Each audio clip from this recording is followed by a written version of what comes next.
Uma coisa que eu ensino já desde muito tempo, assim, eu dava curso só sobre isso, que é argumentação. Ainda ontem eu fiquei super mega feliz, porque eu me considerei só um tipo de boba, não dois tipos ao mesmo tempo, porque eu acho que tem dois tipos de bobo no mundo, né? O primeiro tipo é o que empresta livros, e o segundo é o que devolve. Então, ontem me devolveram esse livro que eu absolutamente amo, fazia anos que ele estava perdido na vida, e eu já perdi outros livros que às vezes eu até choro, assim, eu leio, faço as minhas anotações aqui, deixo aqui as minhas impressões naquele momento do livro, depois eu volto lá, eu falo, nossa, eu pensava isso daqui, como eu pensava direitinho, né? A minha mente vai se deteriorando ao longo do tempo. Eu falo, nossa, um dia eu fui até inteligente. Então, ontem eu recebi isso aqui, ele é o Tratado da Argumentação do Chaim Perelman. Eu li esse e muitos outros, eu até tenho um livro que foi lançado em 2010 pela Atlas, ele nem existe mais, se chama Raciocínio Analítico, que tem a ver com isso, né? Com argumentação. Eu digo que o artigo é um grande argumento, né? O argumento, ele é uma ideia principal, mas acrescido de a sustentação. A ideia principal aqui é a tese que a gente defende. Essa é a ideia principal. Eu defendo que o empreendedorismo pode ser usado como uma forma de enfrentamento da violência doméstica. Essa é a minha ideia. E daí eu falo, tá, mas como? Daí eu vou apresentar o meu raciocínio. Daí eu vou dizer assim, olha, as pessoas que sofrem violência doméstica perdem a identidade, elas não têm mais, elas duvidam de si mesmas, né? Eu sempre digo isso, né? O olho roxo some, ele desaparece. Mas o efeito daquele ato fica, às vezes, para sempre para aquela pessoa que sofreu a violência. Porque aquele ato, ele tem implicações muito sérias na subjetividade daquela pessoa. Ela começa a duvidar de si, a capacidade dela de gerar renda, por exemplo. E isso me veio à cabeça porque o meu orientando, ele é da Polícia Militar.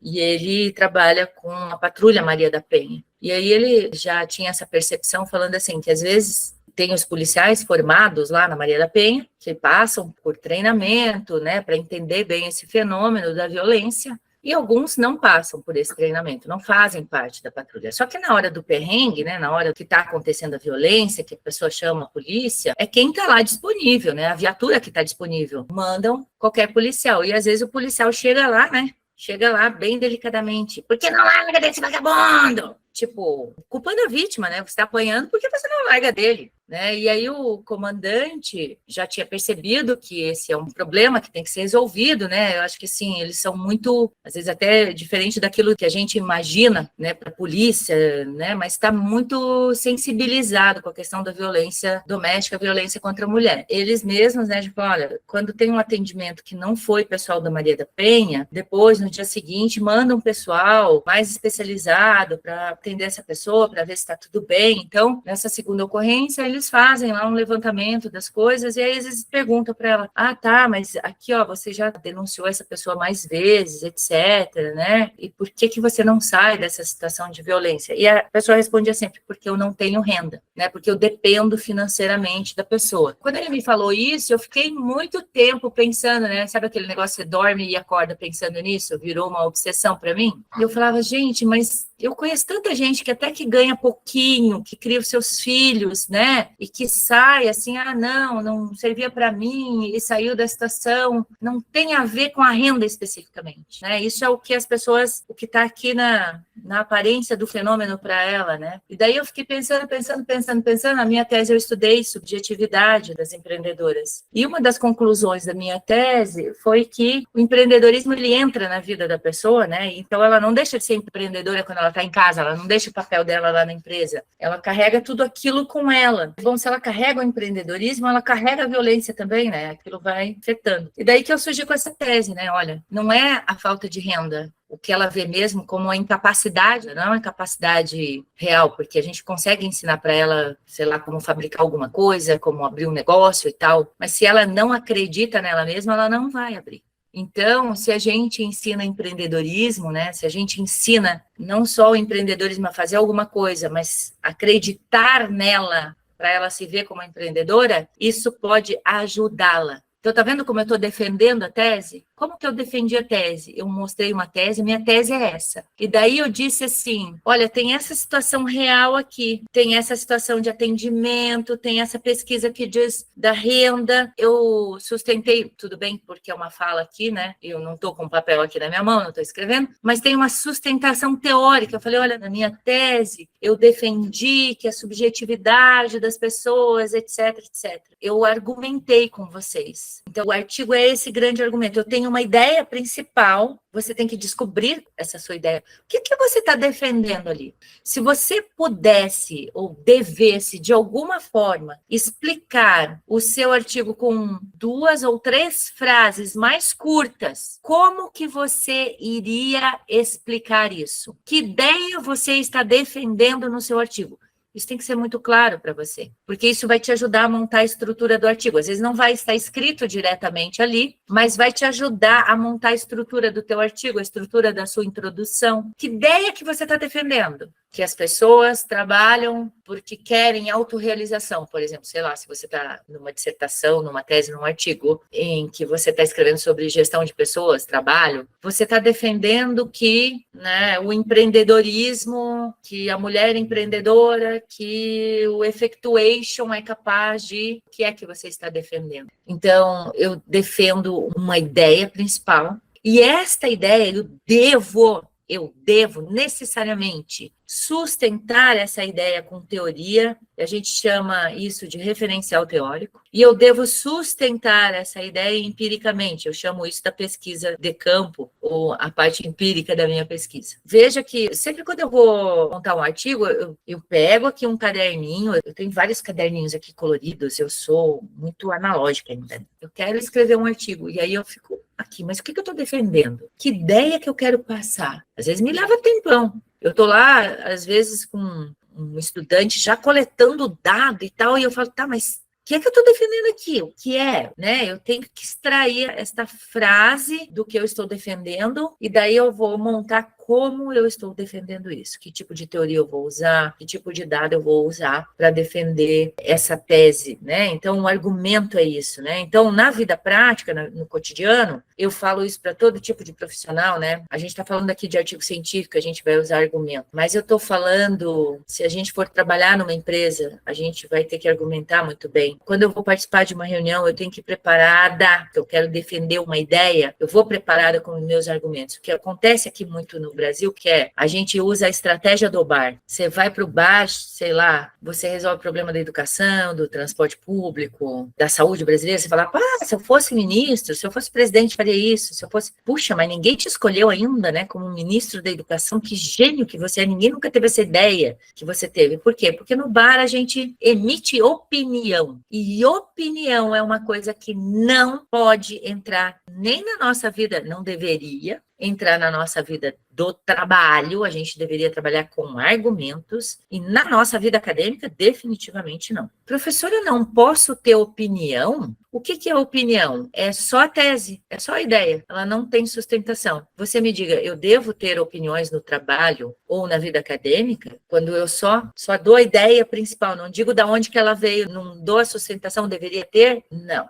Mas eu não entro no meu trabalho, eu, Jane, não entro no meu trabalho? Claro que entra, deve, fazendo as suas análises, você que analisa o trabalho, é você que analisa o dado, mas você tem que fazer essas conexões teóricas, você tem que trazer a teoria para conversar, você tem que fazer essa análise, a análise é tua. Agora, você dizer lá, e não sustentar com dados, com evidências, com teorias, não pode. Você tem que, eu tenho este dado aqui, e este dado me leva a pensar tal coisa. Por quê? Porque tenho esse dado empírico que pode se relacionar, porque tenho esse dado aqui da teoria, né? A tua análise, ela não é uma opinião, ela é uma análise sustentada. Você tem que falar o caminho que você fez para fazer essa análise, tá? Então, tem que tomar muito cuidado com isso, né? Não pode, de maneira nenhuma, opinião, tá? Eu sempre digo assim que, quando eu estou muito interessada num assunto, e eu tenho um certo tempo, daí eu me preparo melhor e dificilmente alguém me vence na argumentação, porque eu me preparei, eu estou interessada, né? Então, claro, se você olhar lá os livros de argumentação e tal, existem formas incorretas de argumentar e que até vencem. Por exemplo, eu posso pegar e utilizar a minha posição, sei lá, se eu for chefe, por exemplo, né? Usar essa minha posição para dizer, você vai fazer isso. É uma ordem, não é um argumento, não estou argumentando com a pessoa, né? Eu estou convencendo essa pessoa por outros meios que não é pela lógica, que não é pela sustentação adequada, pela coerência do meu argumento. Eu estou impondo a minha vontade utilizando a minha posição, né? Tem gente que vence as discussões no grito, né? Quando as pessoas estão despreparadas, por exemplo, se você vai para uma reunião, nesta reunião tem gente de várias posições, cargos mais hierarquicamente mais altos, mais baixos e tal.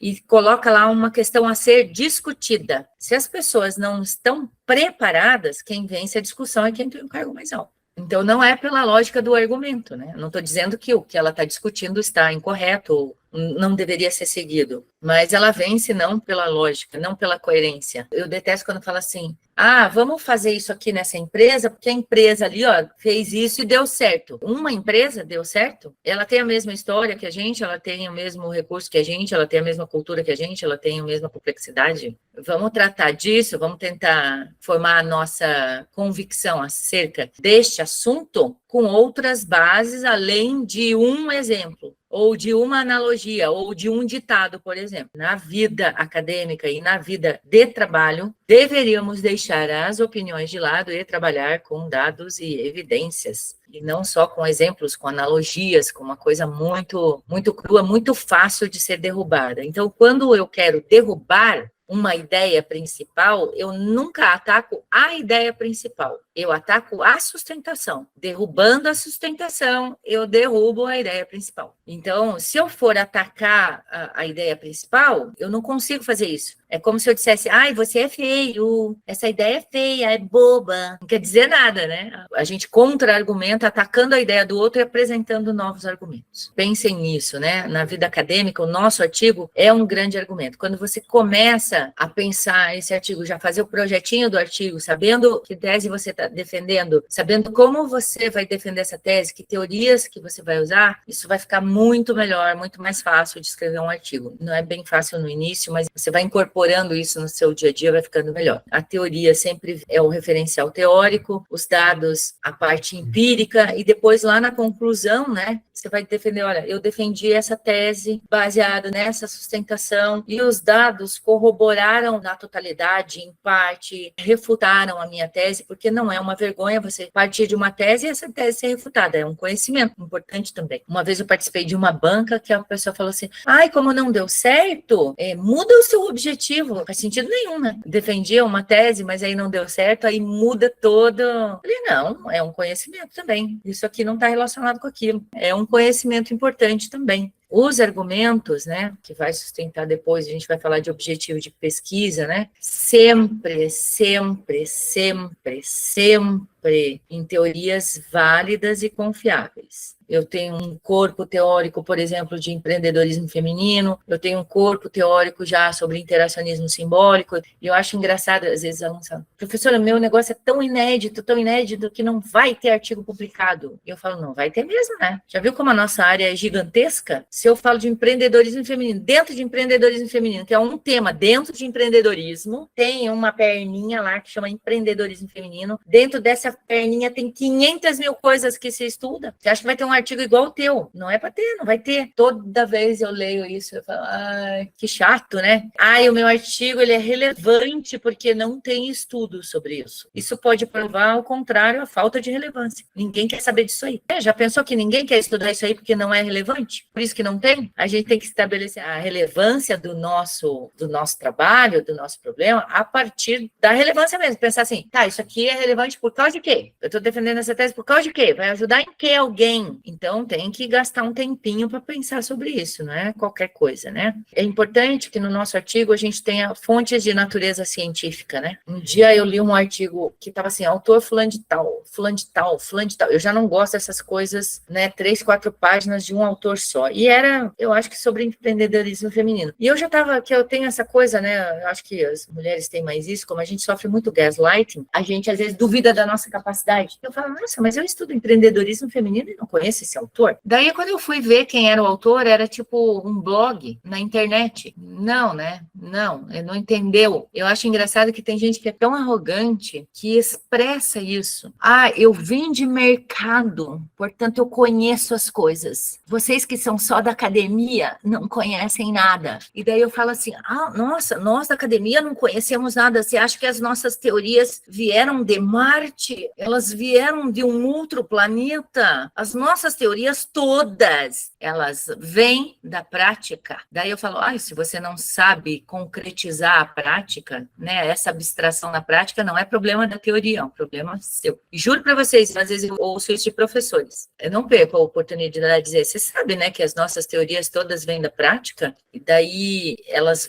conseguem voltar para a prática. Às vezes tem gente que não consegue concretizar esses conceitos. Falta um pouco de capacidade analítica, mas aí não é problema da teoria. Né? Não é problema do modelo teórico, é problema de quem está lendo o modelo teórico e não consegue pegar e falar, eu aprendi um negócio sobre gestão de pessoas e não consigo aplicar nesse grupo aqui. Por isso que eu acho que é tão importante a gente, tem duas maneiras, para mim, né, na minha concepção, certamente existem outras, mas duas maneiras de aumentar a capacidade analítica. Uma é aprendendo, estudando e treinando muito argumentos, e outra é aprendendo, estudando muita lógica formal, matemática, como se fosse uma musculação para o cérebro, ajuda. Eu faço isso com a lógica, procuro sempre extrair a lógica, o argumento, como é que esse argumento está encadeado, me ajuda com a capacidade analítica, né? Questionar sempre o que lê também, né? Tá, o que eu estou lendo, como é que está sustentando, essa sustentação está coerente com essa ideia principal, não existem outras explicações, daí isso vai me ajudando bastante a ouvir melhor o que as pessoas estão me dizendo, né? A ler melhor e a escrever melhor também. Então, a escrita em si, eu vou dar algumas dicas de escrita, que eu acho que isso é uma parte importante, talvez seja exatamente por essas dicas que vocês tenham se inscrito nesse curso, alguma coisa que facilite para você na hora de escrever, para não fazer o texto soluço, para não fazer o texto que deixe por conta do leitor imaginar o que você quer, né? Então, tem algumas dicas de escrita especificamente. A primeira dica é que, assim, ó, pressa e escrita científica não combinam. Meu Deus, fiz a minha pesquisa e agora, no mês que vem, eu tenho que escrever um artigo maravilhoso para publicar numa A1 internacional. Um mês? Sério? Cara, eu acho que, assim, não vai, não rola. E não adianta, não é assim, ó, ah, mas eu vou ficar 12 horas por dia todos os dias. Pior ainda para você. Provavelmente vai ficar pior ainda. Alguém aqui sabe como é que faz pão? Se você for fazer o fermento base ainda, demora mais ainda. Mas você faz a massa, você... E depois você deixa lá aquela massa descansando para ela crescer. No nosso caso, a gente faz, escreve o artigo e tem que deixar ele descansando um pouco para a gente crescer. Você tem que escrever outras coisas, ler outras coisas, deixa lá descansando. Dali a 15, 20 dias você pega de novo, lê de novo, às vezes você acha uns absurdos ali na tua escrita, que você fala, meu Deus, eu escrevi isso aqui? Né? Eu escrevi essa frase, esse parágrafo que não tem nem começo, nem meio, nem fim. Então aí você fala, Senhor Jesus, me perdoe, né? Por isso, rezei tanto para ser um acadêmico e agora estou escrevendo desse jeito. Então, não tem até que rezar para pedir perdão, né? Então, você tem que deixar ele lá um pouco. E se você tem aí um período curto de tempo, não rola, não vai dar. Eu sei, tá? Não estou falando assim, a professora não entende que a gente tem prazo. Caraca, eu entendo muito de prazo, tá? Porque eu estou sempre com um aqui no meu pescoço. Mas eu entendo que dá para fazer um certo planejamento. Eu tenho artigos aqui, eu juro para vocês, tem artigos que eu estou trabalhando há 2 anos. Eu deixo de propósito lá nos 2 meses, depois eu volto, eu escrevo de novo, tá? E tem artigos que eu sou absolutamente apaixonada e ainda não tive tempo. Tem 2 artigos aqui que eu absolutamente amo, acho que eles são relevantes, acho que eles deviam ser publicados. E daí eu tô escolhendo a revista, um tempão para escolher a revista, para adequar conforme a revista e tal. Então leva tempo mesmo, leva tempo. Então, às vezes vai para a revista, às vezes vem com uma avaliação, e a minha primeira reação é ficar com muita raiva. Depois eu vou baixando a minha bola, bola e vou falando, realmente preciso ajustar isso daqui, realmente não está do jeito que era para estar. Então, pressa e uma escrita bem feita não combinam. Eu tenho uma formulazinha assim, né? Eu sempre começo, sempre do mais amplo, por exemplo, um referencial teórico, para um mais restrito. No artigo eu já entro direto no restrito, porque geralmente a gente tem poucas páginas para escrever. Hoje em dia, assim, seja super criativo, escreva uma coisa bem profunda em 8.000 palavras, não é? Que os artigos estão pedindo, né? 8.000, seja criativo, seja super aprofundado em 8.000 palavras, ou menos, né? Então, tá, no artigo eu já entro no mais restrito, eu já vou direto falando daquilo que pego um parágrafo lá só para situar, né? Então, se eu estou escrevendo sobre empreendedorismo feminino, eu falo, olha, empreendedorismo, e dou uma perninha ali, empreendedorismo feminino. E aí, começo a falar sobre empreendedorismo feminino, né? Então, sempre do mais amplo para o mais restrito. O mais amplo, escrevo menos. E o mais restrito, aquilo que é o foco do meu artigo, eu escrevo mais.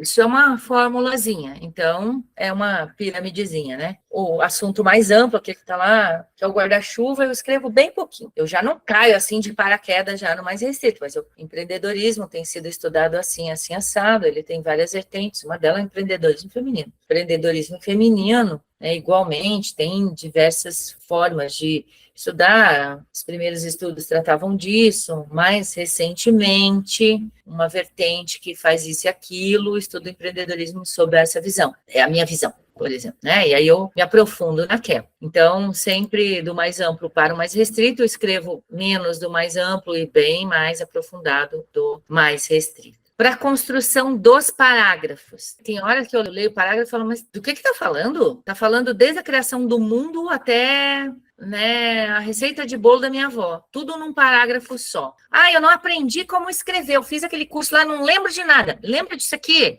Abre o teu ouvido para ouvir agora o que eu vou falar. Presta atenção. Um parágrafo deve ter mais de uma frase. Caraca, tem gente que acha que é o Saramago. Escreve um parágrafo de 20 linhas, não tem um ponto lá no meio. Sabe como é que a sensação que me dá? É que eu não sei ler. Aí eu fico irritada com o texto e já não quero mais ler. Já não vou usar, já não vou citar, já não vou aprovar se eu sou avaliadora. Por quê? Um parágrafo gigantesco, uma frase só, ou duas, né?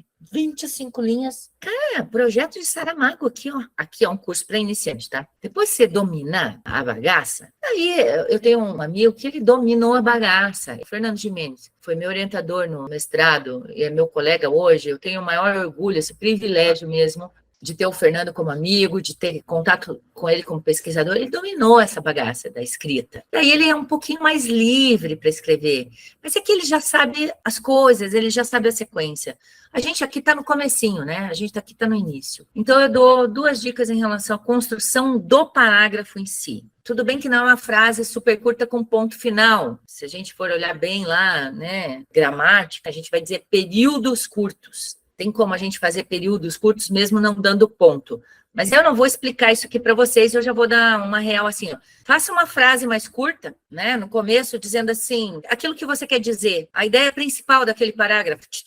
Depois vai explicando aquela ideia, vai dividindo o que você quer dizer. Cada parágrafo tem que ter um assunto, não pode ter 3, 4, 5 assuntos, que geralmente isso aí é uma fórmula para um texto confuso, né? Então, assim, mas professora, eu quero explicar aqui, esse meu fenômeno aqui tem várias categorias. Vamos lá, a identidade é formada por 3 características, X, Y e Z. E aí, cada uma delas eu quero explicar e elas são mais longas para ser explicadas. Beleza? Você faz um parágrafozinho que eu chamo de parágrafo de introdução daquele texto. Então, eu faço um resumão, assim, de umas 5 linhas, 6 linhas. Ó, a identidade, ela é um construto assim, assim, assado, e ela é formada por 3 categorias, X, Y, Z. X, como se verá mais adiante, tem tal característica principal. Já Y é assim e Z é tal coisa. E daí, no parágrafo seguinte, você começa com a categoria X. De novo, começa assim, então, a categoria X, por quê? Você preparou o leitor, você deixou o leitor segurinho do que vai ver, já sabe, não é o texto soluço, não é o texto que engloba tudo, fala tudo sobre tudo. Então, eu consigo identificar qual é o tema daquele parágrafo. Eu tenho uma colega que um dia até colocou no Facebook, dica da Jane para não criar textos confusos. E aí mostrou, que eu falo assim, ó, Lu, você escreve o seu texto e deixa ele lá descansando um pouquinho, não faz isso na hora que você escreve. Escreve seu texto da melhor forma possível, não vai escrever ele bagunçado de propósito, né? Escreve da melhor forma possível, deixa ele descansar um pouquinho, depois você volta e faz um exercício que eu chamo de batizar os parágrafos. Então, às vezes, eu coloco assim, isso aqui é o histórico da identidade. A identidade começa a ser estudada lá no século, blá, blá, blá, histórico. Aí, daqui a pouco, fala um conceito, aí eu ponho aqui do lado, conceito de identidade. Daqui a pouco, fala histórico de novo. Opa, tá no lugar errado isso aqui, né? Histórico tem que ficar junto com histórico. Aí, depois tem a explicação do conceito. Então, o conceito, a explicação do conceito vão ficar juntinhos. E daí, você vai juntando os parágrafos. E daí você fala, aqui, ó, esses 4, 5 são histórico. Aí agora eu passei direto para o conceito, texto soluço, né? Pulou do histórico, caiu lá. Não, então aqui eu vou fazer um parágrafo de ligação entre o histórico e o conceito. Daí o leitor fala, que delícia esse texto, eu estou entendendo super bem, começou com a história, daí pegou, ligou a história com o conceito, aí aqui está falando do conceito, aí o conceito ele é formado por vários construtos, e aí aqui ela explicou rapidamente a parte principal, e ainda disse como se verá a seguir, então eu sei que lá embaixo eu vou encontrar explicação mais aprofundada disso, e daí eu vou escrevendo assim. E aí o teu texto fica com estrutura. Aí as pessoas vão dizer assim, nossa, eu gostei de ler o seu texto. Como o seu texto foi fácil de ler. Você transformou um assunto pesado em alguma coisa difícil. Já ouviram isso? Às vezes as pessoas vão na banca e falam, olha, seu texto é muito bom, você transformou uma coisa difícil de entender em fácil. Já tinha lido outras coisas sobre isso, mas agora eu entendi o que você quis dizer. É isso, é um texto com estrutura. Lembra disso, parágrafo deveria sempre ter se você não consegue dizer, eu não consigo dizer se é histórico, se é conceito ou se é construto da identidade que tem aqui. Então, significa que o seu parágrafo está mal montado. E o teu artigo vai ser um pouco mais confuso, difícil de ser lido. Daí o avaliador vai ficando com raiva, nem que ele esteja meio bom lá no final, ele vai ficando com aquela sensação de, que incomodação isso aqui, tá me deixando desconfortável. Por quê? Porque tá tudo muito misturado lá no meio, não tem ordem, não vai numa leveza do texto, né? Às vezes a gente fala, mas o que é essa leveza do texto? A leveza é isso, né? Você colocar essa estrutura do texto, é você colocar ali, olha, eu estou escrevendo sobre o histórico, eu estou obedecendo uma linha do tempo mesmo, né? Porque tem gente que vai e volta no tempo. O meu marido, quando ele assiste filme, né? Ele detesta aqueles filmes que, por exemplo, aqui a pessoa tá aqui, tá uma cena, ela aqui no presente, de repente muda tudo, vai pro passado e não explica nada. O filme só voltou pro passado. Daí ele fala, mas o que é isso? Eu falo, você não entendeu que voltou pro passado? Ele tá tentando te explicar aquela cena. Ele, mas volta assim, sem nenhuma explicação. Eu falei, pois é, né? Problema de direção, de roteiro, né? Então, o que é mais fácil? Você ter estrutura, você ir explicando, é como se você pegasse o leitor pela mão e fosse levando, né? Nessa sua escrita. Então, uma dica para vocês é batizar os parágrafos.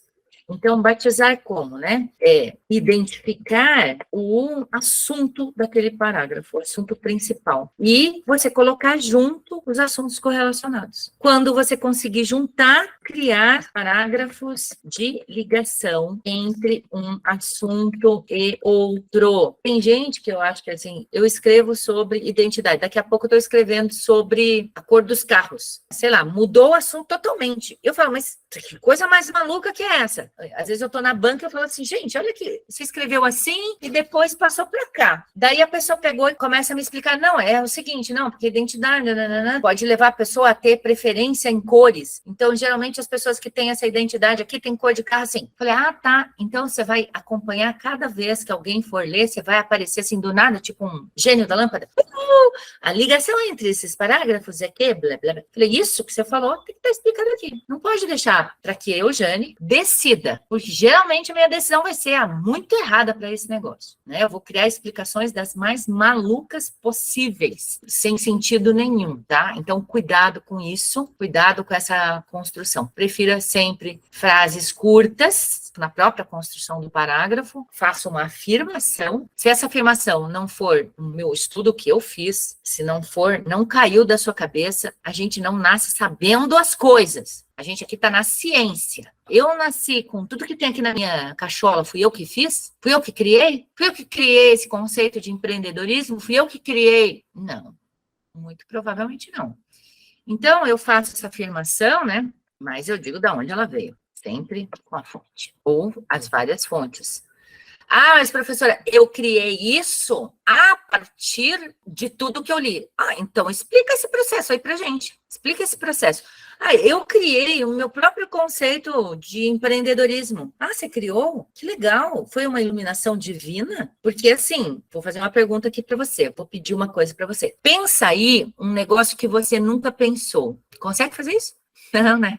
Não dá. Só um exercíciozinho para ver como que se a gente pensa alguma coisa sobre alguma coisa, é porque veio de algum lugar. Pode ter vindo de coisas muito malucas, pode ter vindo de vários lugares. Eu falo muito sobre criatividade, né? Que a gente pensa assim, não, a pessoa é criativa. O que eu quero falar sobre criatividade? Isso se aplica aqui ao que a gente quer ser criativo, né, no estabelecimento de uma pesquisa, quer ser criativo na escrita, né? Todos vocês conhecem o programa MasterChef, né? Eu fiquei espantada uma vez que eu vi que os meus alunos de graduação uma vez pediram para eu soltar mais cedo para eles irem assistir a final do MasterChef. Eu não sabia nem o que era aquilo. Né? Aí eu falei, o que é isso, MasterChef? Você não vê, professor, um programa? Eu fui ver porque eu quero estar antenada naquilo que os meus alunos estão vendo, estão sabendo, né? Para poder falar a língua deles, né? Daí eu fui ver o que era esse MasterChef. Mais ou menos eu tinha uma ideia, mas aí eu fui assistir alguns programas para ver como que era. E é interessante que esse programa, em algum momento, tem lá uma competição entre eles. Por exemplo,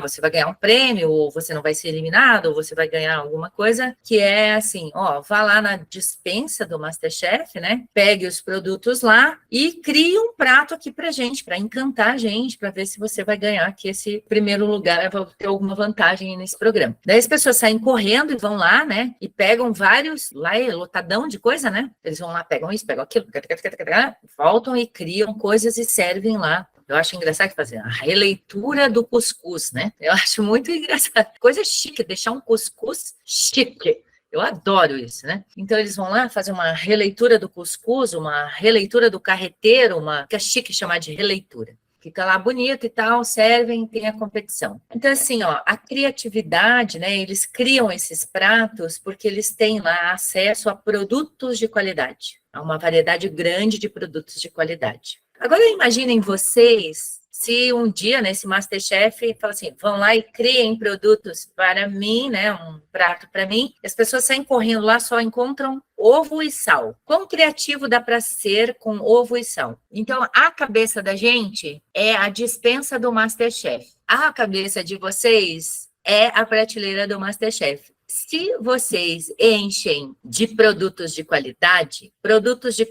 é o quê? É a boa teoria, é o bom livro, mas não é só isso. É a boa observação da realidade. É a boa observação do fenômeno MC Pipoquinha. Não é reproduzir o que ela está fazendo, mas é tentar entender por que ela tem a fama que ela tem na nossa sociedade, por exemplo, né? Ou por que é que tal coisa acontece ali nas organizações. Eu estou olhando aqui esse contexto, tentando observar esse contexto, né? Essa atitude analítica também.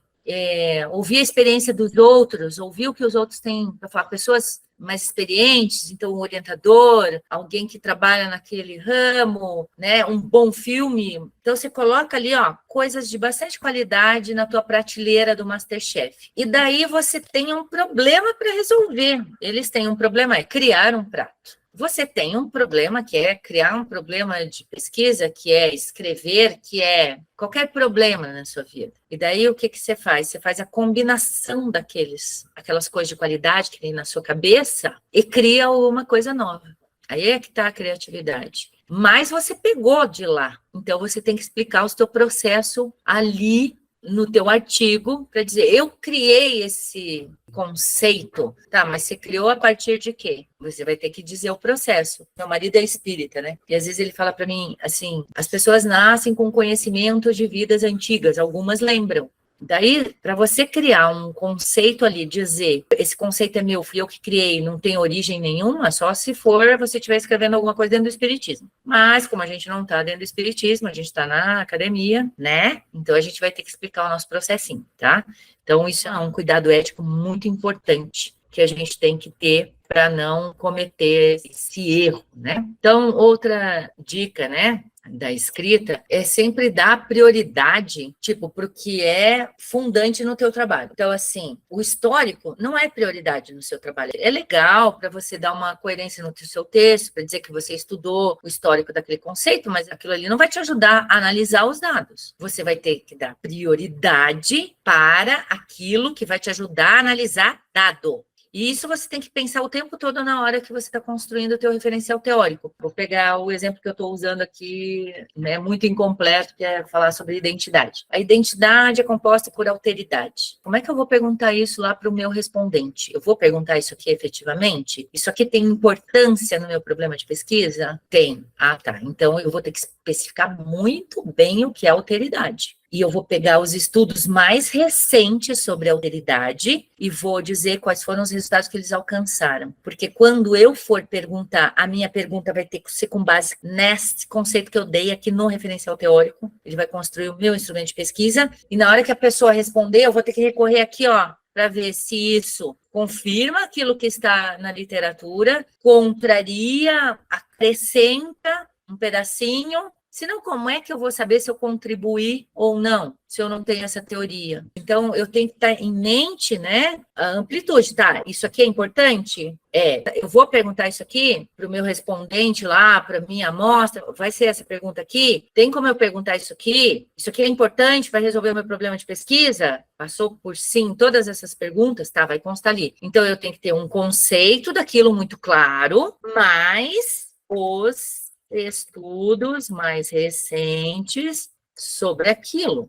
Então, no referencial teórico, gente, isso é um erro que se comete, que é assim, ó, eu pego todos os conceitos de identidade do mundo e boto ali no meu... Eu estou escrevendo sobre identidade, né? E identidade dentro de uma certa linha de pesquisa, dentro de uma certa forma de pensar identidade. Mas eu coloco todos os conceitos ali e não me posiciono, eu não digo que eu vou usar este aqui. Daí quem lê o meu trabalho não sabe, tá, mas dentre todos esses aqui, ela vai usar qual? Ele vai usar qual? Não sei, não está especificado. Tem gente que acha que o referencial teórico, tem gente que escreve lá a tese, 500 páginas. Não estou dizendo que é errado, né? Mas às vezes essas 500 páginas podem ser mal usadas. Por quê? Porque eu estou escrevendo tudo sobre tudo e não estou especificando nada. No artigo eu tenho que ser específica. Se eu estou escrevendo sobre identidade e dentro dessa identidade tem determinados construtos, eu tenho que dar o conceito para a identidade que eu quero, o conceito para esses construtos que eu quero, tenho que trazer os estudos mais recentes sobre isso. Por quê? Porque lá na frente eu vou fazer o meu instrumento de pesquisa baseado nesse conceito que eu coloquei aqui. As pessoas vão responder e eu vou cotejar com isso tudo aqui. Então, o referencial teórico tem que te dar essa possibilidade. Tá? Não adianta fazer tudo sobre tudo. Não adianta. Não é produtivo, não vai passar em nenhuma revista. Tem que tomar cuidado com isso. Uma coisa que eu odeio em pesquisa, em artigo, é assim, ó, é muito iniciante, né? Muito iniciante, não entendeu ainda a bagaça do que é escrever. Segundo fulano, tal coisa é assim. Segundo Beltrano, tal coisa é assim. Segundo, blá, blá, blá, blá, segundo, e sempre é um autor americano, que aí sim, fala alguma coisa, né?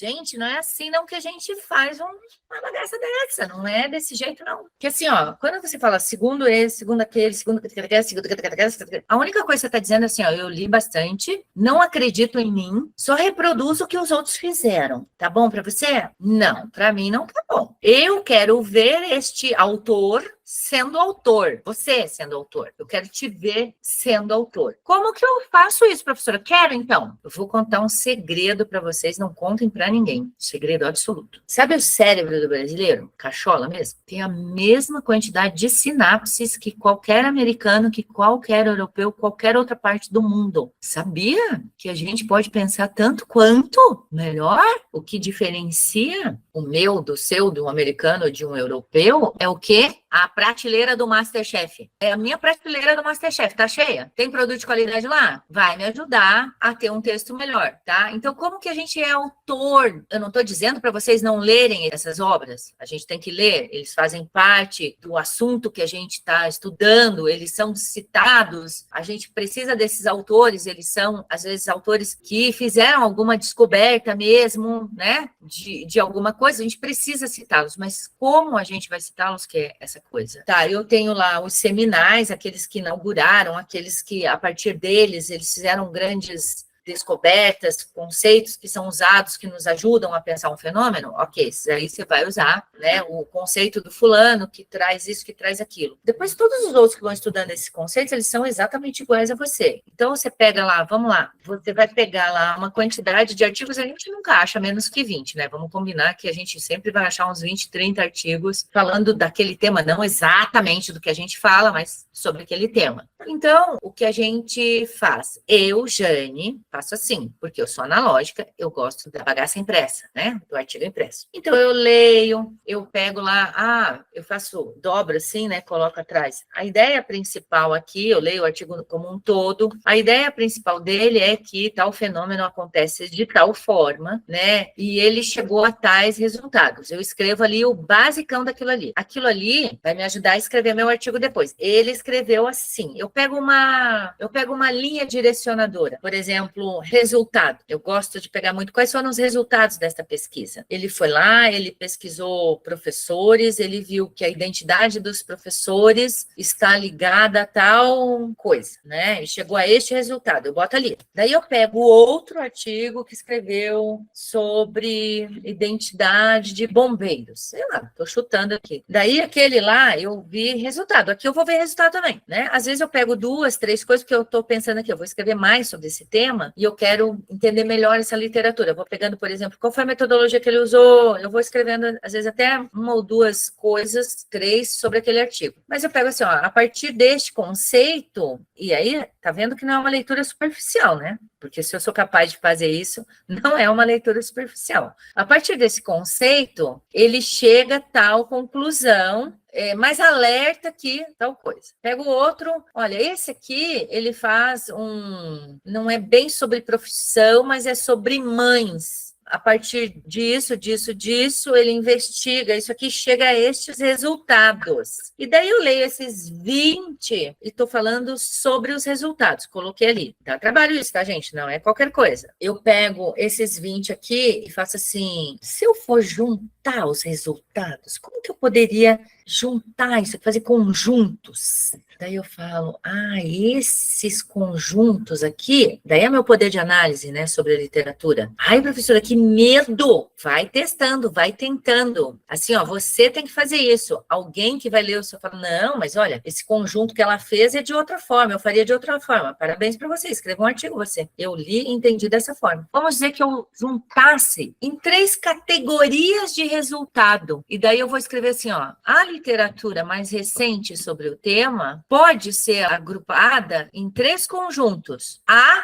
cujos resultados apontam para isso. B, os resultados apontam para isso. C, resultados apontam para tal coisa. O primeiro grupo, né, que aí é o fulano, beltrano, nananana, lembra que quando você lê artigos internacionais, eles não põem um monte de artigos entre a fonte ali, falando sobre literatura? É isso que eles estão fazendo. Eles estão lendo aquilo ali e eles estão dizendo, olha, a literatura vai ser agrupada aqui, ó. Então, tem aquele conjunto. Esse primeiro conjunto foi você que analisou. Você que disse que aquele conjunto tem uma ordem. Você vai explicar aquele conjunto. Você é autor quando você está analisando isso.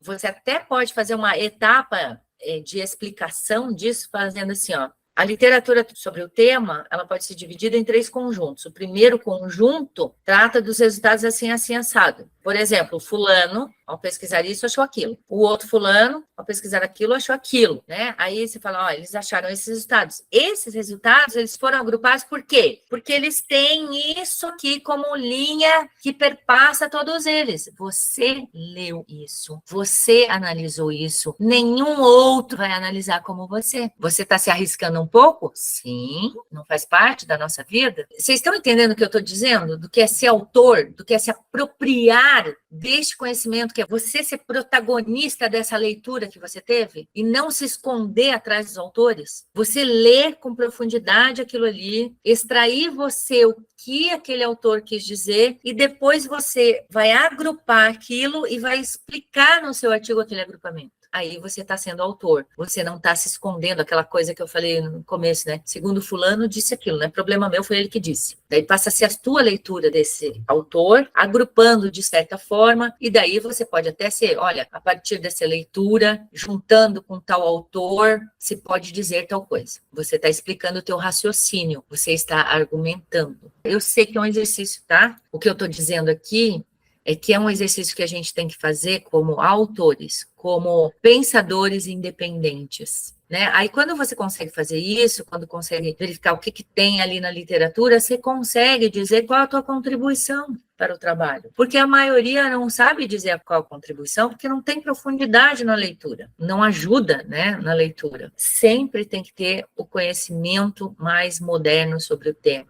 Nunca é demais de falar isso. Você vai fazer um trabalho estatístico, eu não sou contra trabalhos estatísticos, não me entendam mal. Eu mesma já fiz trabalhos estatísticos, gosto da estatística bem feita, mas ouça, abra os seus ouvidos para ouvir isto que vos falo. Vocês não estão em mestrado em estatística, a não ser que alguém aqui esteja efetivamente no mestrado em estatística. Porque o que eu canso de ver é a pessoa gastando um trabalho enorme, um tempo enorme, um negócio enorme explicando a estatística. Não que ela não deva ser explicada, mas o que eu estou falando é que, assim, a conta, a estatística, o indicador, o índice, o R quadrado, e o que é com isso? E o que isso quer dizer em termos de problema de pesquisa? O seu trabalho é sobre estatística? Você está querendo só dizer que você conhece a estatística? Você sabe usar o SPSS? Isso aí, este número, este R, essa equação estrutural, essa coisa rotacionada, permitiu entender o que na realidade? E isso que foi entendido a partir deste número tão lindo que você encontrou, frente à literatura, frente ao conhecimento que já há sobre isso, ele corrobora, ele complementa, ele contradiz, às vezes não tem nada, né? Só tem a conta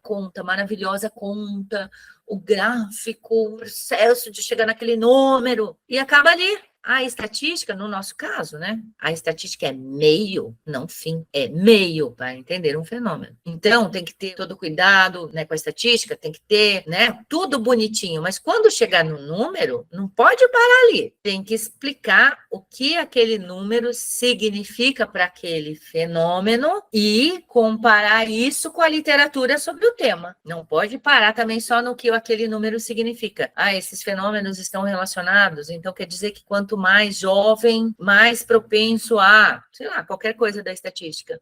Quanto mais jovem, mais propenso a se comportar desta ou daquela maneira. E a literatura diz o quê sobre o comportamento do jovem? O teu estudo, ele corrobora, contraria, complementa? Como é que eu vou saber qual é a tua contribuição? Porque você não colocou ali, né? Entende o que eu estou falando do uso da estatística? A estatística é meio para a gente compreender um fenômeno. Tenha cuidado, porque os estudos estatísticos devem ter análises, né? Eu entendo que tem que ir uma arte estatística, você tem que saber qual é o método que você vai usar, como é que você vai chegar ali. Não é simples. Maravilha, você dominou aquilo, tem que demonstrar que você dominou aquilo, só que tem que ter o restante também. A gente que está na área de administração, a gente quer saber dos fenômenos organizacionais, aqueles que fazem parte lá do problema de pesquisa. A gente quer saber da literatura que sustenta aquilo ali, senão eu não vou saber qual a contribuição que aquele estudo está trazendo. Então, assim, basicamente de dica, né, é importante dizer assim, ó, que os estudos estatísticos e os estudos qualitativos, eles têm os mesmos avós. Então, como eles têm os mesmos avós, eles têm um DNA muito parecido, mas não igual. Eles são primos distantes, vamos dizer assim, né? Primos que não se falam muito. Quando eu faço um estudo qualitativo, eu estou pegando alguns pressupostos da ciência, eu estou tentando fazer uma análise muito impessoal, né? Eu estou tentando fazer algumas coisas que estão lá na base dos estudos positivistas. Quando eu estou fazendo um estudo positivista, eu pego um número desse daí, eu tenho que fazer uma análise, pensar sobre isso, às vezes qualitativamente, né? Então a gente não pode dizer que nenhum estudo é super puro, não é uma coisa de Marte, outra de Vênus. A gente tem os mesmos avós.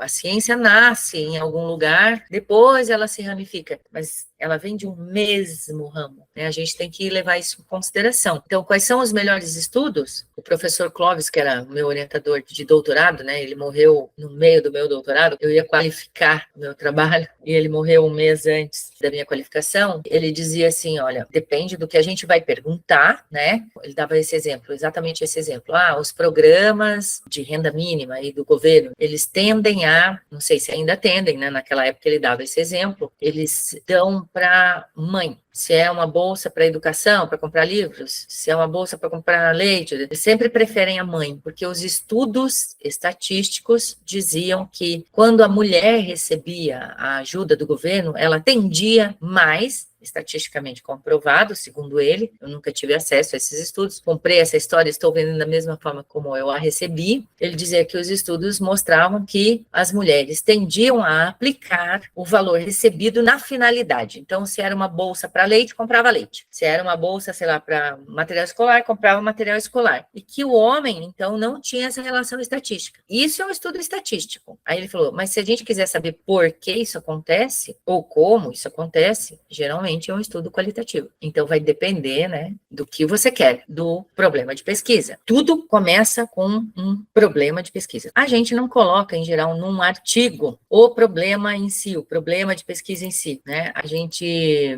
geralmente coloca o objetivo. Então, assim, o que é esse problema ou objetivo? Problema e objetivo, eles têm que ter a mesminha mesmo, né? A diferença é que um se apresenta sob a forma de pergunta e o outro uma afirmação. Mas eles têm que ter as mesmas palavras, não pode, mas eu já escrevi isso, eu já escrevi aquilo, então eu vou usar aqui umas palavrinhas diferentes. Não pode ser assim. Então, se eu escrevo assim, eu quero saber qual o impacto da idade sobre o consumo de Viper. Vamos dizer que eu esteja falando alguma coisa sobre comportamento do consumidor e queira saber, né, o impacto da idade no consumo do Viper. Qual é uma pergunta, né? Aí o objetivo tem que ser assim, verificar o impacto da idade sobre o consumo de Viper. Isso só vai mudar a forma. Um é pergunta, outro é afirmação. Pode ser diferente? Quando eu faço um projeto de pesquisa de longa duração, eu faço uma pergunta mais ampla e faço objetivos para serem alcançados em várias pesquisas. Mas quando eu estou escrevendo o artigo, geralmente no artigo não vai pergunta, porque a gente tem pouco espaço para colocar isso. A gente já coloca o objetivo direto. Presta atenção, o objetivo é sempre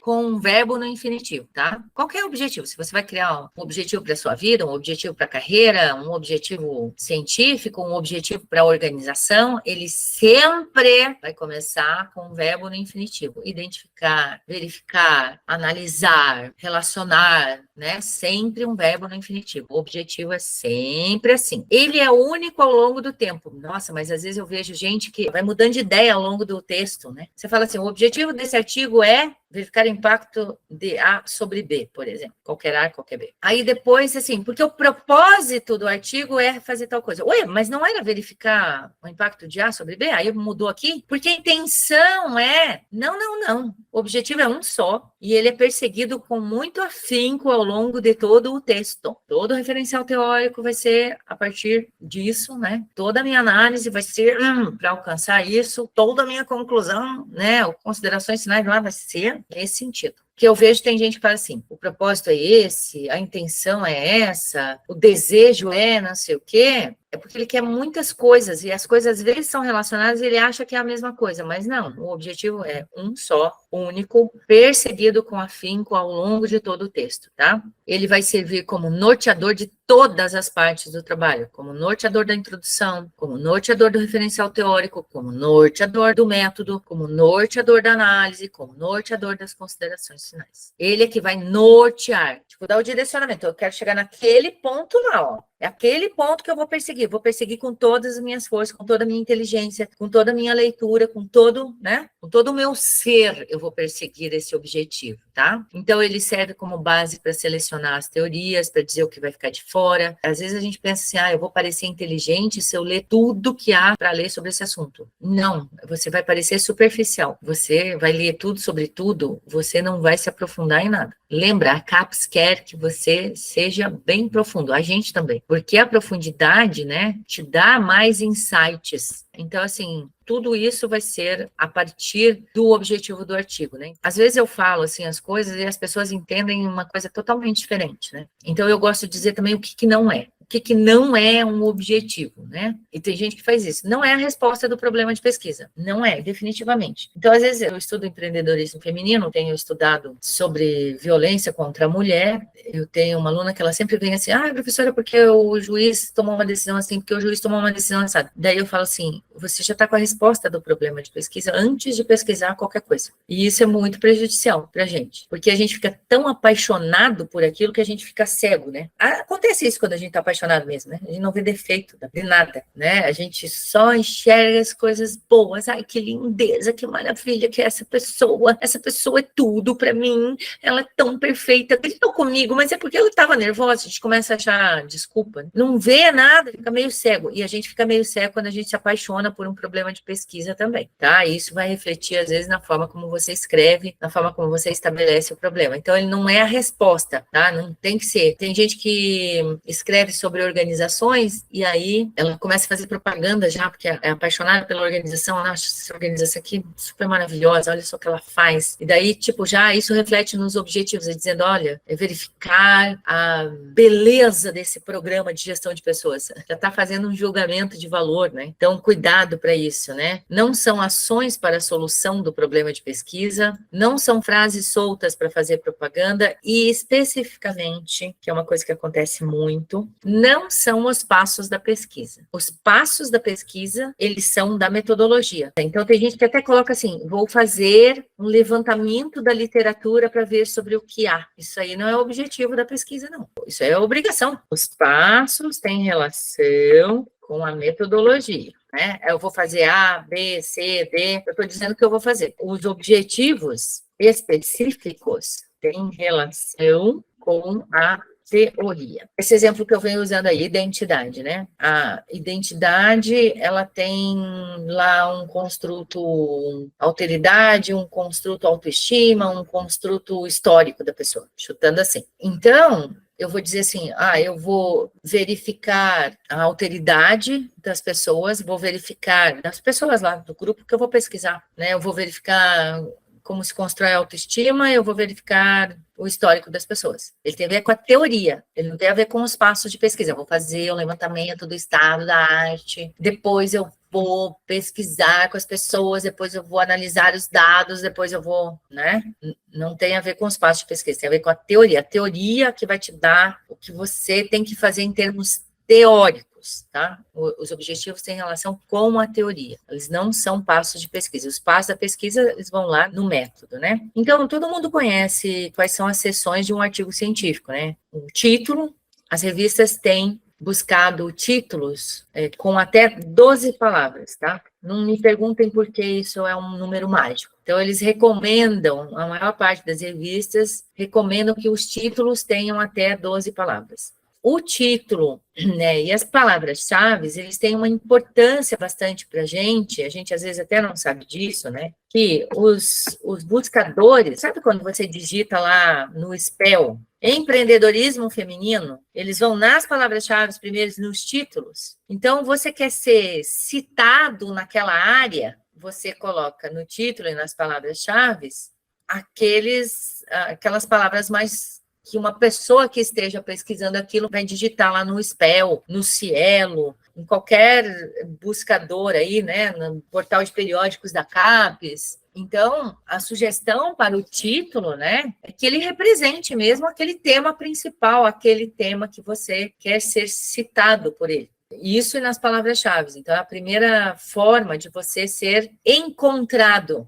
Nesse caso, você tem que estar facinho para as pessoas te encontrarem, né? Então, a forma de fazer com que você fique fácil de ser encontrado é colocar no título e nas palavras-chave esse tema, que é o tema principal, é o tema pelo qual você quer ser citado. Empreendedorismo feminino, você quer aparecer nas pesquisas sobre empreendedorismo feminino. Coloca lá no título, coloca com certeza nas palavras-chave, tá? Que aí tem mais chance da pessoa ler o seu trabalho. Se ela está lendo o seu trabalho, tem mais chance do seu trabalho ser citado, tá?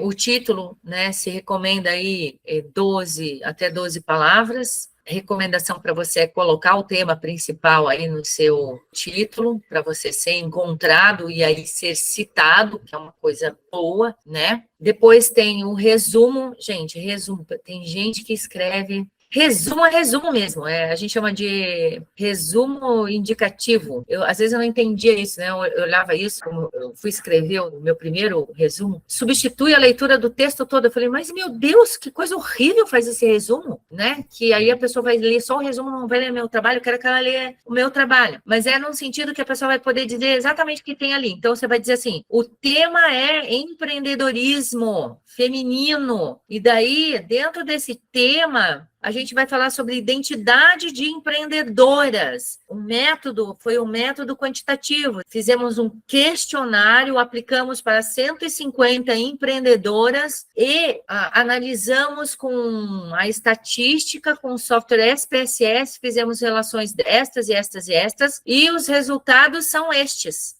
Isso que é substituir a leitura, né? É você dizer o que tem. Não tem enrolação. Você tem que ser o objetivo. As revistas estão pedindo 150 palavras. E eu acho engraçado que, assim, como a gente falha muito em escrever um resumo decente que realmente diga tudo que tem no artigo, tudo que tem o tema, o objetivo, o método, os resultados e a contribuição que ele traz. Agora, as revistas estão, assim, pedindo um resumo e depois elas pedem um negócio assim, ó. Qual é o objetivo do artigo? Aí você tem que colocar ali do lado o objetivo. Qual é o método? Aí você tem que colocar ali. Qual é, em poucas palavras, os resultados alcançados? Você tem que colocar ali. Qual é a contribuição, a relevância do seu artigo? Isso é porque a gente não sabe escrever resumo. Daí, agora eles estão pedindo resumo para constar lá no artigo, mas eles pedem esse resumo de volta com essas partes, né, para a pessoa poder refletir sobre isso, porque às vezes escreve coisa nada a ver ali no resumo, né? Um resumo tem que ter tema principal, hein? Não é nem o tema geral, aquele amplão, tem que ser o específico, o tema principal, tem que ter o objetivo, tem que ter o método, tem que ter resultado, se forem muitos os principais, e tem que ter as implicações ou as contribuições do artigo. Tem que ter isso aí. Informou isso aí? Beleza.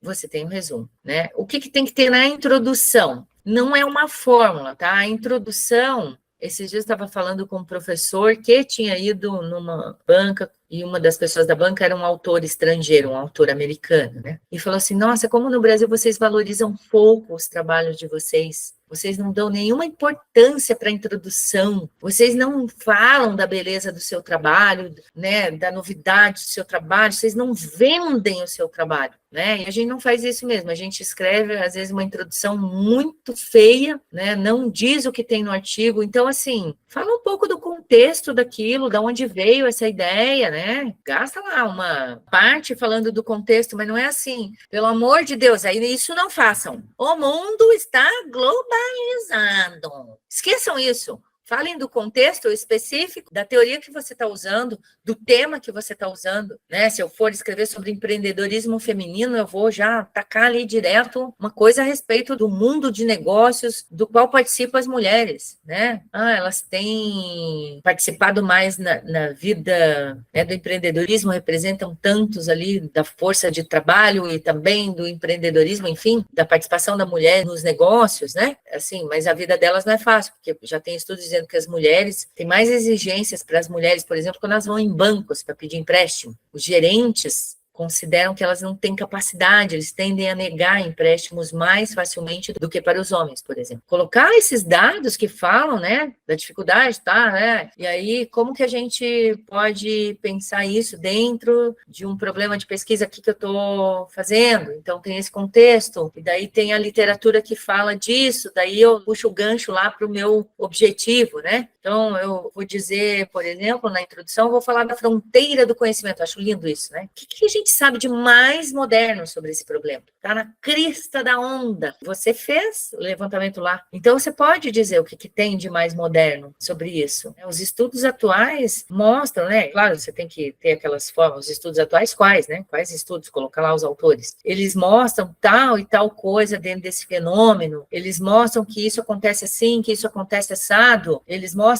também, né, que existe um espaço para pesquisar isso daqui. Isso daqui no Brasil tem sido pesquisado assim, né? Não se sabe muito sobre isso. Coloco a lacuna e daí coloco o objetivo do texto, né? E digo, olha, isso aqui vai ajudar então a preencher essa lacuna aqui. Então isso que tem que ter na introdução, né? Basicamente, assim, se a gente, para quem nunca escreveu, para quem não sabe, né? Para quem está ainda engatinhando aí, se a gente for dar uma formulazinha para você pensar, mais ou menos isso aqui tem que ter, tá? Contexto, fronteira, lacuna, objetivo. Né? Vai distribuindo isso. Pode ter mais coisa? Claro que pode. Pode ter menos? Acho difícil você fazer uma boa introdução com menos que isso, tá? Isso aqui é, tipo, o mínimo que tem que ter numa introdução. No referencial teórico, né? Falamos aí do título, do resumo, das palavras-chave.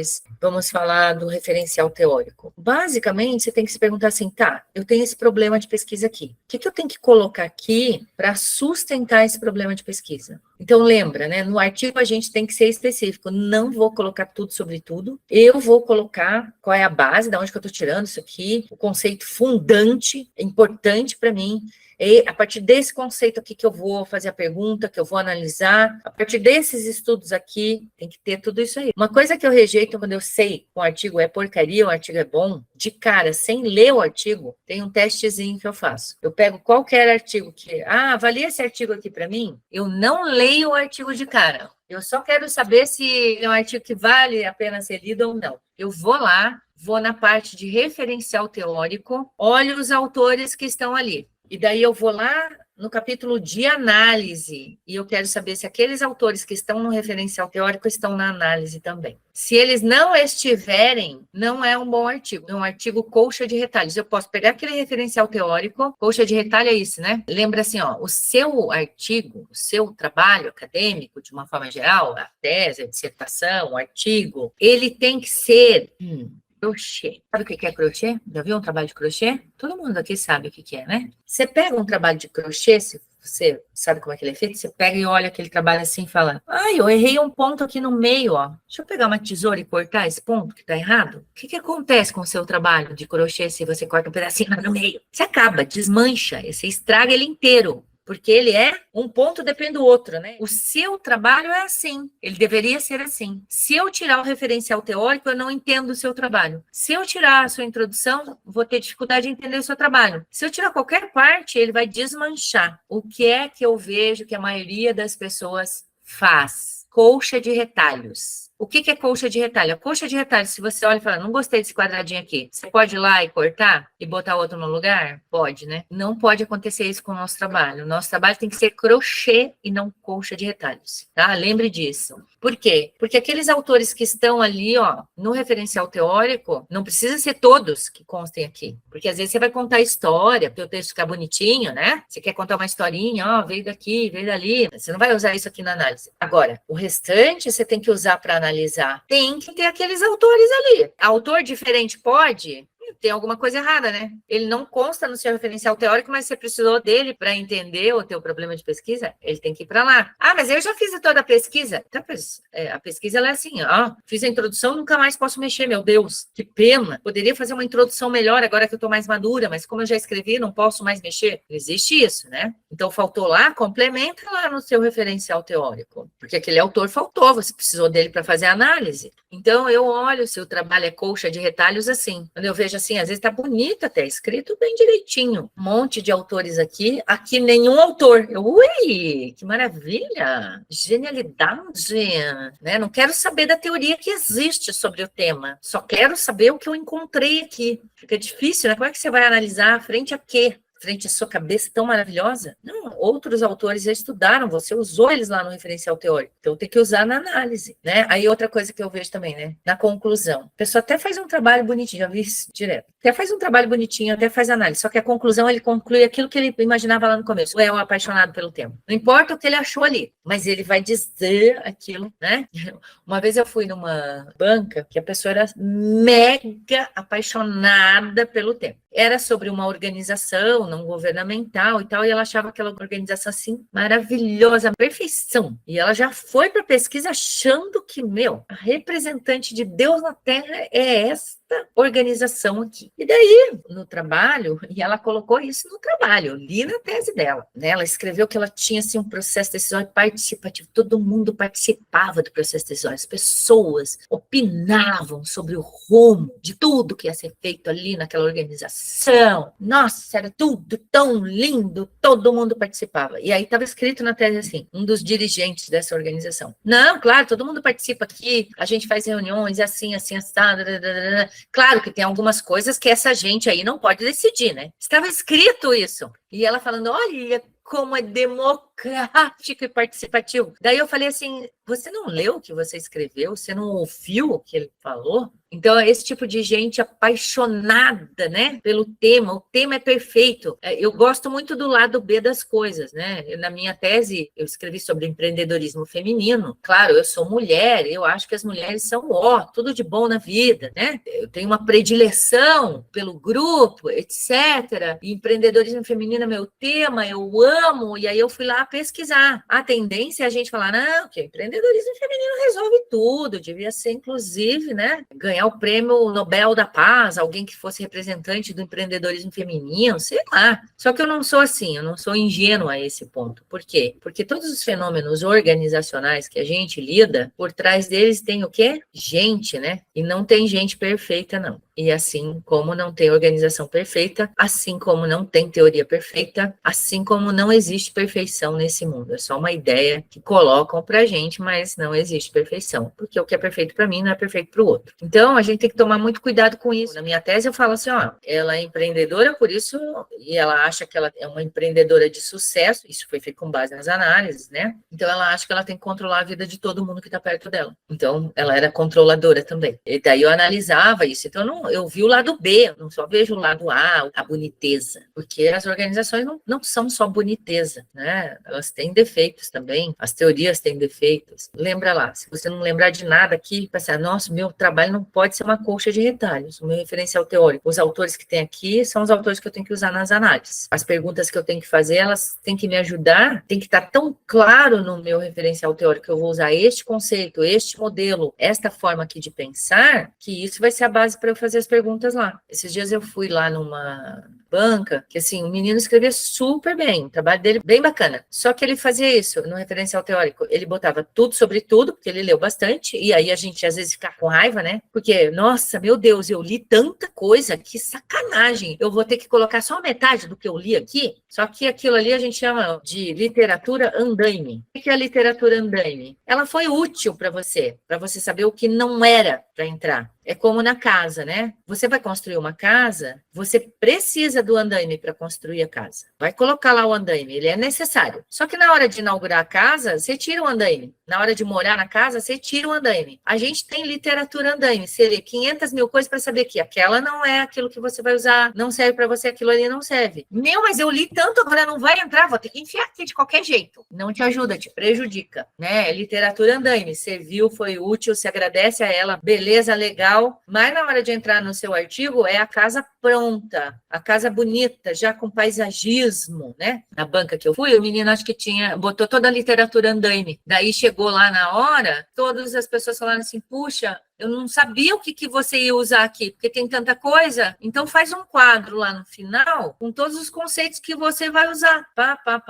Porque eu não entendi, porque tem muito e eu não sei, então eu preciso de um quadro no final, né? Então põe o quadro já de começo, já diga só o que você vai usar, principalmente no artigo que a gente não tem espaço para colocar muita coisa. Então ele tem que ser abrangente e relevante para o seu trabalho, para a análise que você vai fazer. Então, cuidado, né, também na hora de apresentar, apresenta os construtos na ordem que eles são apresentados na teoria. Se você vai fazer uma relação de causa e efeito, apresenta a variável independente primeiro, depois a dependente. Fica bonitinho o seu artigo, né? Cuidado, né, porque o referencial teórico ele tem que oferecer esse sistema de conceitos, ele tem que prever fatos, ele tem que te ajudar a fazer análise, ele tem que te indicar a lacuna do conhecimento. Se não tem isso daí, você não vai saber qual é a contribuição do seu artigo para a literatura. Se não comparou com a literatura, como é que vai saber? Tá? Então, toma muito cuidado com isso. Então, o que não é o referencial teórico? Pedagogia do não, de novo, né? Não é tudo sobre tudo. Não é toda a leitura que você fez que vai constar ali. Não é um conjunto de citações, segundo fulano, segundo Beltrano, segundo... Um negócio, a literatura soluço. Eu peguei essa literatura porque eu entendi. E a outra porque eu entendi também. E a outra porque eu gostei também. Coxa de retalhos. Não pode ser crochê. Você tem que fazer a ligação entre elas. Não é assim, ó, vou ligar esses temas porque eu achei legal. Não, não pode. O último conjunto de parágrafos que você tem no final do seu referencial teórico sobre um tema, ele tem que pegar o leitor e dizer assim, por que eu estou ligando com essa outra aqui, ó? Aí você começa a falar da outra. Mas o último conjunto de parágrafos, o 2.1, ele tem que ajudar o leitor a entender por que você escolheu o 2.2. Porque, caso contrário, é o quê? Colcha de retalhos. E colcha de retalhos a gente já sabe que não é legal.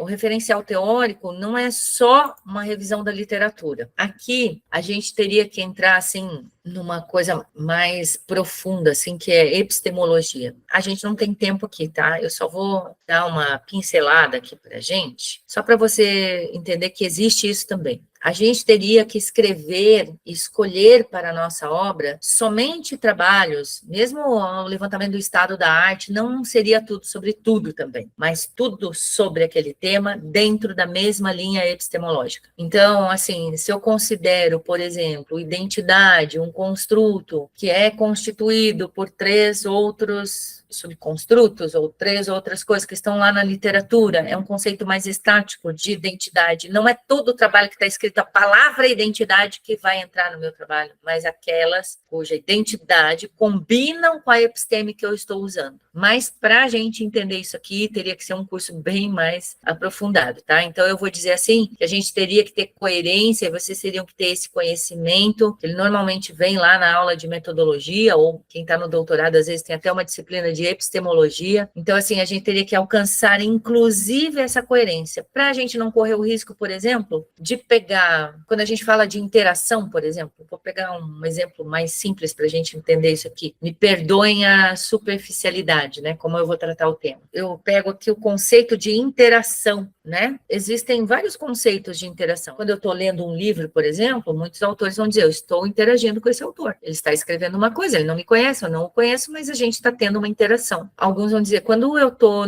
parado num sinal, né? Eu estou numa relação social, eu estou até numa interação. A pessoa está obedecendo uma regra, eu estou obedecendo aquela mesma regra, a gente está confiando um no outro, né? Aí a gente vai pegar o conceito de interação, por exemplo, em Goffman, que é uma interação face a face. Daí ele vai ter toda uma teoria de papéis e uma interação face a face. Então, são níveis de análise diferentes. E daí eu não poderia misturá-los, tá? Uma explicação, desculpe, muito superficial. Mas o que eu quero dizer é que existe também esse nível de coerência e seria muito legal se a gente alcançasse. Aí sim, a gente ia conseguir esclarecer muito mais a contribuição teórica que a gente está dando para o tema. Mas isso é um assunto para uma outra disciplina bem mais aprofundada, tá? Quando a gente fala em capítulo de metodologia, o que é mais importante para a gente entender? São duas coisas importantes, uma decorrente da outra. A metodologia é que vai conferir cientificidade para o seu trabalho. Se você escolhe um método ou descreve o teu método de forma incorreta, o teu trabalho deixa de ter essa característica de ser científico, tá?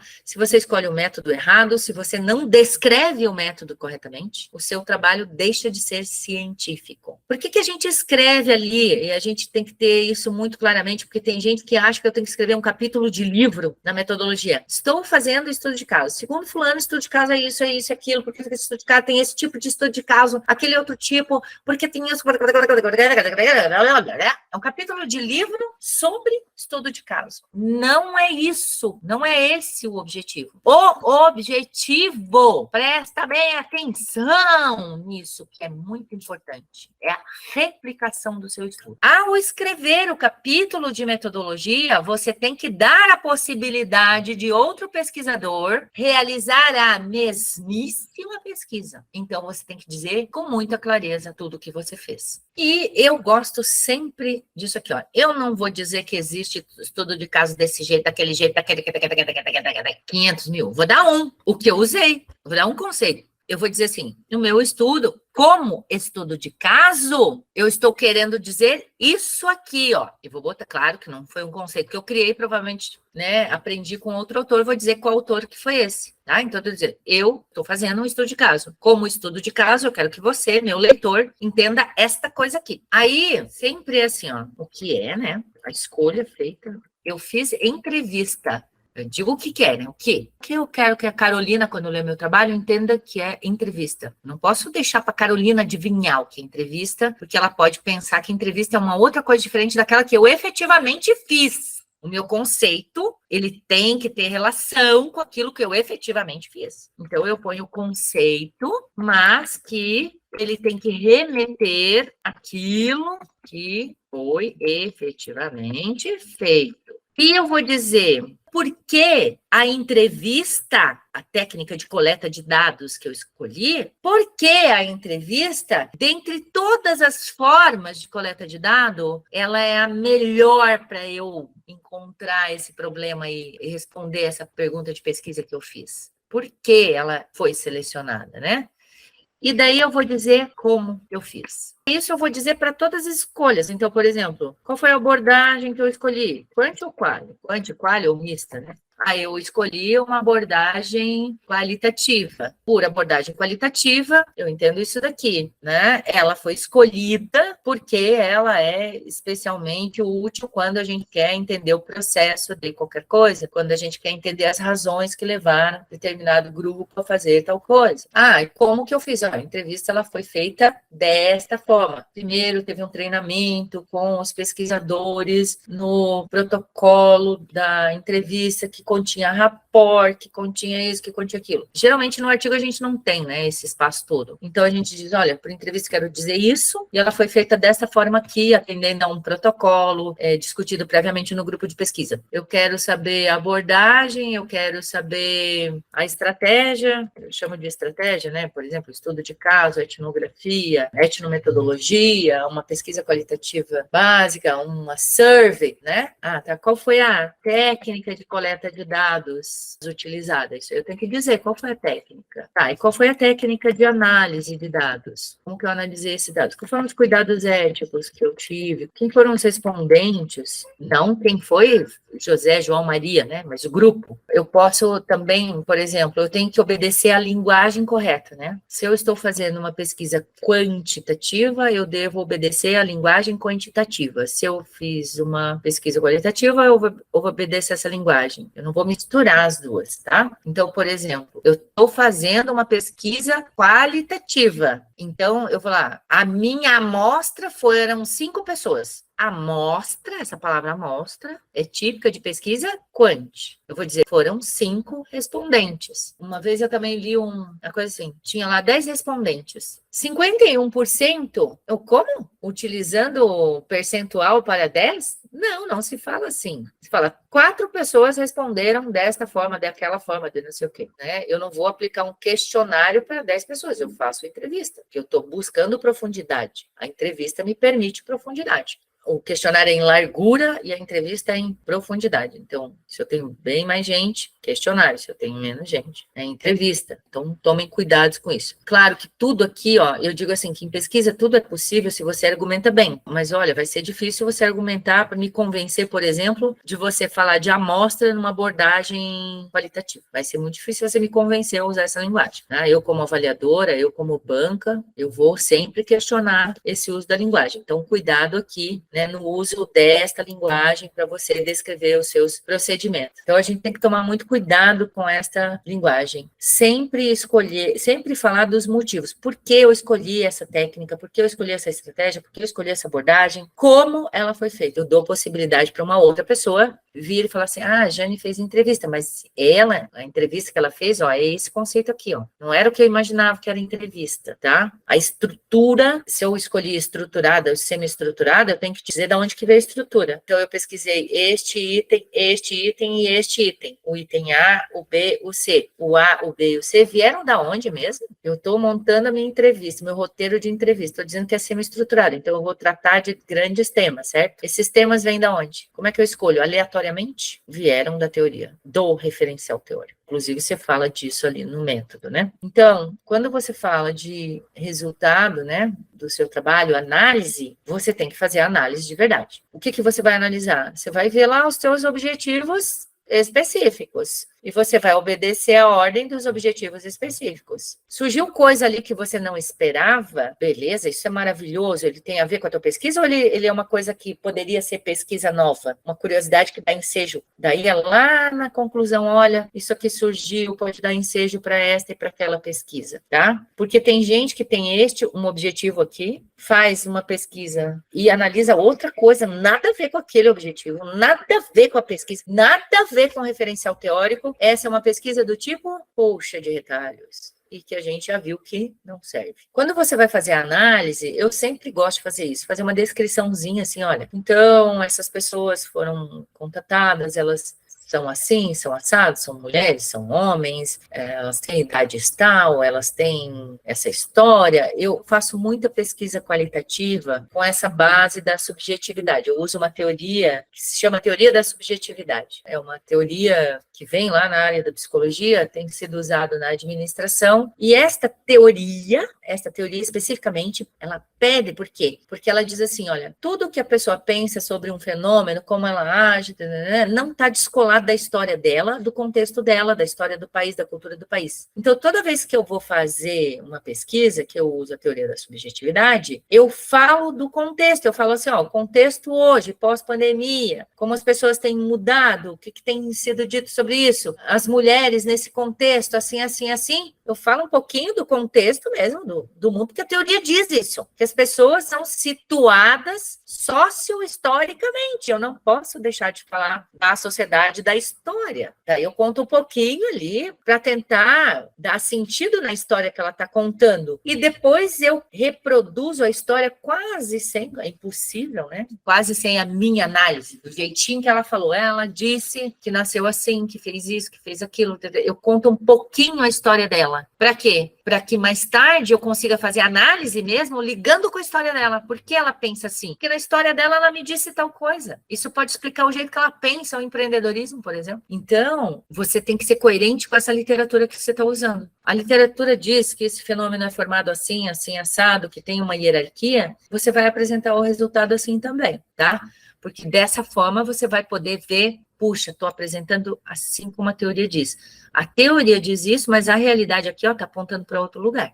Isso aí é uma contribuição à literatura. Então, se você está fazendo um trabalho quantitativo, primeiro faz a descrição da amostra e depois as relações que estão sendo estabelecidas, né? Então, nas considerações finais, a gente faz uma retomada rápida, como se você fosse contar uma historinha mesmo assim, né? Então, a gente partiu dessa tese, a gente sustentou essa tese com a teoria assim, assim, assim, e os dados empíricos agora nos ajudam a pensar, aí você vai cumprindo os objetivos específicos. Por isso que eles não podem ser passos de pesquisa, né? Eles não te ajudam depois. Se você fizer passos de pesquisa, eles não vão te ajudar depois a construir as suas considerações finais. Por isso que eles têm que ter relação com a teoria, porque o seu trabalho é um trabalho que procura dar contribuição à teoria. Aí eu sei que agora você está sentindo 500 mil medos, né? Meu Deus, eu vou ter que dar uma contribuição, uma teoria. Caraca, mas a contribuição à teoria é assim, gente, ó. É como se a ciência fosse uma montanha gigantesca, e o teu trabalho, ou ele vai tirar um pouquinho dessa montanha, ou ele vai botar uma areinha nessa montanha, porque, gente, a gente é comunidade, por isso que também a gente trabalha com um grupo de pesquisa, por isso que a gente está inserido num programa de pós-graduação. Quando a gente vai para congresso, não é à toa que a gente vai para congresso, e o congresso está divididinho lá nas áreas. Ah, você é de empreendedorismo? Ali, ó, vai juntar com os teus amiguinhos, para você conversar com eles, para vocês juntos construírem esta montanha de conhecimento. Um ajudando o outro, um pesquisando o outro. Então, a gente vai construindo, a gente vai entendendo esse fenômeno com esse olhar da subjetividade, né? E aí a gente vai conhecendo mais, a gente vai podendo tirar outras conclusões, compreender mais a nossa realidade. Ao compreender melhor essa realidade, a gente vai poder agir sobre a realidade, que no fundo é isso, né? A gente quer agir sobre a realidade, a gente quer melhorar o mundo, a gente quer melhorar a gente mesmo. Então, assim, essa contribuição teórica não é para te dar medo, é para te desafiar, para te instigar, para te ajudar a guiar o teu olhar para a teoria, porque tem que ser aprofundado, você tem que comparar com os seus dados. Ai, professora, mas tudo que eu achei estava tudo já relatado na teoria. Parabéns, você reforçou a teoria, você também está contribuindo. Você está dizendo que essa teoria é bem legítima, bem montada, bem especificada, que ela realmente consegue prever coisas, prever fatos, e aí você consegue olhar para a realidade, quando você vê aquele fenômeno, e falar, vai se comportar, né, na maior parte das vezes vai se comportar desse jeito aqui, ó, porque já está bem verificado lá na teoria. Então, não tenha medo, pense sempre, você tem aqui, ó, um cérebro que faz sinapses como qualquer outro. Se você respira bem, melhor ainda. Se você se alimenta bem, ótimo. Dorme bem, melhor ainda para o seu cérebro. E se você coloca bastante coisa de qualidade lá na sua prateleira do MasterChef, você tem tudo. Todas as ferramentas, né? Não tem preguiça das horas bunda cadeira. Você vai conseguir ser criativo, vai conseguir. Isso faz parte do processo. Não se assuste com o processo. Viva o processo. Porque se fosse tão difícil assim, não tinha gente fazendo mestrado. E você olha assim, as pessoas entram e conseguem sair mestres, conseguem sair doutores. Eu sempre pensei isso, porque eu cresci numa década que não foi muito boa, né? Primeiro, eu sou do interior de Santa Catarina, é um estado pequeno, uma cidade, com toda a cidade de Santa Catarina, né? Pequena, às vezes com uma colonização que favorecia muito, né, o papel da mulher submissa. Eu fui educada na década de 70, nos anos muito ruins da ditadura militar, a gente era ensinado a não questionar nada, né, a obedecer tudo, e a não acreditar na própria capacidade mesmo, sempre ter uma autoridade, no meu caso também um homem, para guiar os meus caminhos. Então foi muito difícil sair dessa realidade de achar que eu sou capaz das coisas. Então, às vezes eu me pego duvidando de mim mesma e eu penso, não, pode parar com isso. Você tem um cérebro como todas as outras pessoas. Como eu não tenho preguiça das horas bunda cadeira, tá resolvido o meu problema. Eu acerto todas as vezes? Não. Levo porrada da avaliação? Vamos sim levar, claro. Que isso faz parte do nosso processo de humildade também. Eu acho que o processo está aí para mostrar para a gente que a gente sempre tem espaço para aprender, sempre tem coisa para aprender. A gente tem que ser humilde quando a gente está na academia. Eu canso de ver gente arrogante. Eu interpreto a arrogância de uma outra maneira. Eu acho que é uma insegurança e a pessoa cria uma capa arrogante porque não quer se expor, né? Eu acho que a gente aprende com os erros, a gente tem que aprender mesmo com o erro. Eu acredito no erro como uma forma de aprendizado importante. Então, não tema errar. Errar faz parte do processo. Não fique com medo disso, não. Arrisque, erre, vá em frente. É assim que a gente vai crescendo. Imagina, se a gente nunca errar, né? Então, eu acho que é isso, assim. Eu sei que eu falei, tá até doendo a minha garganta. Tanto que eu falei.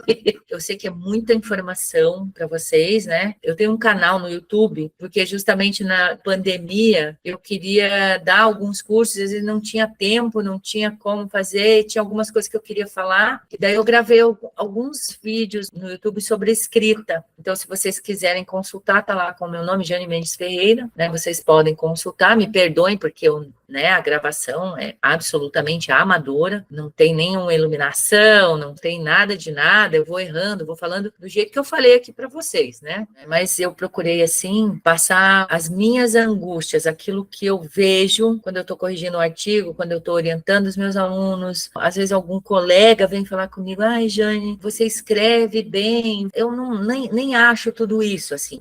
Mas eu acho que eu compreendo bem a escrita. Compreendo bem. Quando eu estou lendo um negócio, eu não estou lendo só o conteúdo, eu estou lendo como a pessoa está usando o argumento, como ela está usando, que estrutura que ela está usando para me convencer de alguma coisa. Eu gosto de fazer essa análise sempre. Então, eu procurei passar aqui tudo que eu sabia, o que era mais importante sobre esse tema, tá? O meu Instagram, eu acho que é esse aqui, Jane Mendes Ferreira F. Eu divulgo ali algumas coisas, né? Eu jogando beach tênis, que eu adoro, jogo beach tênis direto. E divulgo também algumas coisas de trabalho, quando eu vou dar esses cursos eu divulgo bastante, tá? Então, eu agradeço demais, estou aqui à disposição, a gente tem uns bons minutos aí para esclarecer dúvidas. Alguém fez uma pergunta, deixa eu voltar aqui. Acho que é a respeito da diferença entre tese e hipótese, né? A princípio parece a mesma coisa, né? A hipótese e tal, mas a hipótese você confirma ou não, né? A tese, você defende, né? Você sai dizendo que ela é aquela coisa. Então, você defende uma tese. Eu estou defendendo que esses fenômenos estão ligados, eu já tenho evidências teóricas que eles são ligados, e eu vou até construir algumas hipóteses para mostrar como eles são ligados. Eu acho que a tese é mais como se fosse um guarda-chuva sobre as hipóteses. No caso de eu fazer um trabalho quantitativo, que as hipóteses elas são bem de trabalho quantitativo, né? E como apresentar a tese em um trabalho de doutorado é na introdução, quando você já está dizendo ali, ó, já estou chegando aqui, já estou defendendo essa tese. Aí, dependendo, porque assim, eu já vejo trabalhos que já estão ali na primeira linha. Neste trabalho, se defende a tese de que tal coisa funciona desse jeito. E depois você vai construindo a sua argumentação. Tem gente que vai construindo todo um contexto